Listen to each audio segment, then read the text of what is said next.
नमस्कार. चला आज एका अशा इलेक्ट्रिक बाईकबद्दल बोलूया जी खास करून आपल्या भारतीय रस्त्यांसाठी बनवली आहे. नाव आहे एव्ही अरिना. मग बघूया तरी यात असं काय काय खास आहे. या बाईकची ओळख ना तिच्या टॅगलाईनमध्येच आहे, तुमचा पर्यावरण स्नेही प्रवास.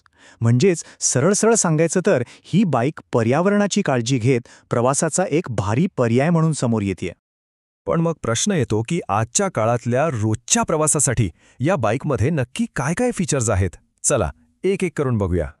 सगळ्यात आधी बघूया या बाईकची आधुनिक वैशिष्ट्य, म्हणजे अशा काही गोष्टी ज्या रोजचा प्रवास एकदम सोपा आणि आरामदायक बनवतात.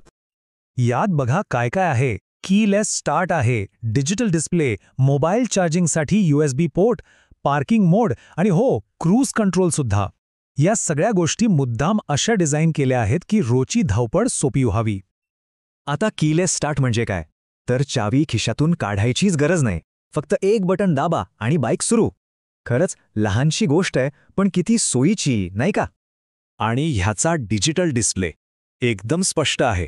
म्हणजे गाडीचा स्पीड किती आहे, बॅटरी किती राहिलीये, ही सगळी माहिती एकाच नजरेत दिसते. त्यामुळे गाडी चालवताना आपलं लक्ष फक्त रस्त्यावर राहतं. आणि प्रवासात मोबाईलची बॅटरी डाऊन होण्याची चिंता, ती आता विसरून जा. कारण यात एक USB पोर्ट पण दिलंय. म्हणजे गाडी चालवता चालवता आरामात मोबाईल चार्ज करा. ही गोष्ट खरंच खूप कामाची आहे. यात पार्किंग मोड सुद्धा आहे. म्हणजे गर्दीच्या ठिकाणी किंवा पार्किंगमध्ये बाईक पुढे मागे करायची असेल तर हा मोड खूपच उपयोगी पडतो. चला आता सोयी सुविधांबद्दल तर बोललो, पण गाडी चालवताना सर्वात महत्त्वाचं काय असतं तर सुरक्षा. मग पाहूया सुरक्षेसाठी या बाईकमध्ये काय काय दिलंय. तर बघा, यात पुढच्या आणि मागच्या दोन्ही चाकांना डिस्क ब्रेक्स आहेत. चोरी होऊ नये म्हणून अँटी थेफ्ट अलार्म आहे. मोटर वॉटरप्रूफ आहे. आणि हो, मजबूत अलॉय व्हील्स आणि ट्यूबलेस टायर सुद्धा आहेत. म्हणजे सुरक्षेची पूर्ण काळजी घेतली आहे असं म्हणायला हरकत नाही. बरं, दोन्ही चाकांना डिस्क ब्रेक असण्याचा फायदा काय, तर सरळ आहे. यामुळे गाडीला खूपच चांगला स्टॉपिंग पॉवर मिळतो. म्हणजे अचानक ब्रेक लावायची वेळ आली तरी गाडी पटकन थांबते आणि पूर्ण कंट्रोलमध्ये राहते. आपण गाडी कुठे पार्क करतो तेव्हा चोरीची थोडी भीती वाटतेच, बरोबर ना. पण त्यासाठी ह्यात आधीपासूनच अँटी थेफ्ट अलार्म दिलेला आहे. त्यामुळे कोणी गाडीला हात लावायचा प्रयत्न केला की अलार्म वाजतो. म्हणजे गाडी एकदम सुरक्षित राहते. आणि हो, याची मोटर वॉटरप्रूफ आहे. याचा सगळ्यात मोठा फायदा म्हणजे पावसाळ्यात रस्त्यावर पाणी साचलेलं असलं तरी मोटर खराब होण्याची भीती नाही. त्यामुळे बाईक जास्त काळ टिकते. ठीक आहे, फीचर्स आणि सेफ्टी तर बघितली. आता जरा टेक्निकल गोष्टींबद्दल बोलूया.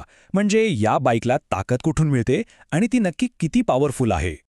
तर बघा, यात एक स्मार्ट वायरलेस कंट्रोलर आहे आणि सोबत ब्रशलेस DC हब मोटर. या मोटरमुळे ना बाईक एकदम स्मूथ आणि शांत चालते. आवाज अजिबात येत नाही. आणि महत्त्वाची गोष्ट म्हणजे ही एक लो स्पीड व्हेकल आहे. म्हणजे शहरातल्या रोजच्या धावपळीसाठी एकदम परफेक्ट. आता बॅटरीबद्दल बोलूया. इथे दोन ऑप्शन आहेत. एक आहे लेड ॲसिड बॅटरी, जी चार्ज व्हायला साधारण 8 तास घेते. आणि दुसरी आहे लिथियम आयन, जी फक्त 4 तासात फुल चार्ज होते. म्हणजे चार्जिंग वेळेत थेट निम्म्याचा फरक आहे, जो खूप महत्त्वाचा ठरतो. आणि आता तो आकडा ज्याची सगळे वाट बघत असतात, मायलेज. तर ही बाईक एकदा फुल चार्ज केली की तब्बल 120 किलोमीटरपर्यंत धावते. विचार करा, रोजच्या कामासाठी ही रेंज किती चांगली आहे. आणखी एक जबरदस्त गोष्ट म्हणजे या बाईकची वजन उचलण्याची क्षमता. ही तब्बल 200 किलो वजन अगदी आरामात पेलू शकते. याचा अर्थ 2 लोक बसले किंवा काही सामान सोबत नेलं तरी काहीच अडचण नाही. म्हणजेच यावर 2 लोक आरामात बसून प्रवास करू शकतात. चला तर मग आत्तापर्यंत आपण जे काही पाहिलं ते थोडक्यात पुन्हा एकदा बघूया. म्हणजे एव्ही अरिना नक्की काय आहे हे आपल्या लक्षात येईल. थोडक्यात काय, तर एव्ही अरिना ही पर्यावरणाची काळजी घेणारी एक उत्तम बाईक आहे. यामध्ये सोयीसाठी आधुनिक तंत्रज्ञान वापरलं आहे. रोजच्या वापरासाठी ही एक प्रॅक्टिकल, कमी वेगाची गाडी आहे. आणि सगळ्यात महत्त्वाचं म्हणजे तिची रेंज आणि वजन उचलण्याची क्षमता खरंच खूप चांगली आहे. तर मग आता प्रश्न हा उरतो की आपल्या रोजच्या प्रवासासाठी ही बाईक एक योग्य पर्याय ठरू शकते का, याचा विचार करायला हवा.